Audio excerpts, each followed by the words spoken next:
આપણી સાથે અત્યારે નિશિતજી જોડાયેલા છે. નિશિતજી, આજે ઓપ્શન રણનીતિ માટે ખાસ તમારી ક્યાં નજર? સો જે હિસાબે માર્કેટમાં આપણને 25,500 હોલ્ડ કરતા જોવા મળ્યું છે, તો એક રિકવરી એક્સપેક્ટ કરી શકે છે. તો 25,600 નો નિફ્ટીનો કોલ બાય કરવાની સલાહ રહેશે. 90 ના આસપાસ અત્યારે ટ્રેડ કરી રહ્યો છે.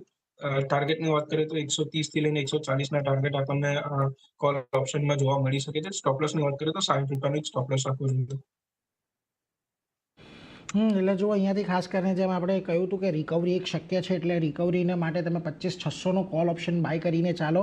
90 રૂપિયાની આજુબાજુ 60 રૂપિયાનો એક સ્ટોપ લોસ લગાવો. 130 140ના એક લક્ષ્યાંક આવતા જોવા મળી શકે છે. એટલે ખાસ કરીને અહીંયાથી તમને એક રિકવરી માટે 25,600ના કોલ ઓપ્શનને બાય કરવાની અહીંયાથી સલાહ બનતી દેખાઈ રહી છે. એટલે એના પર એક ફોકસ ખાસ તમે રાખજો. પરંતુ આગળ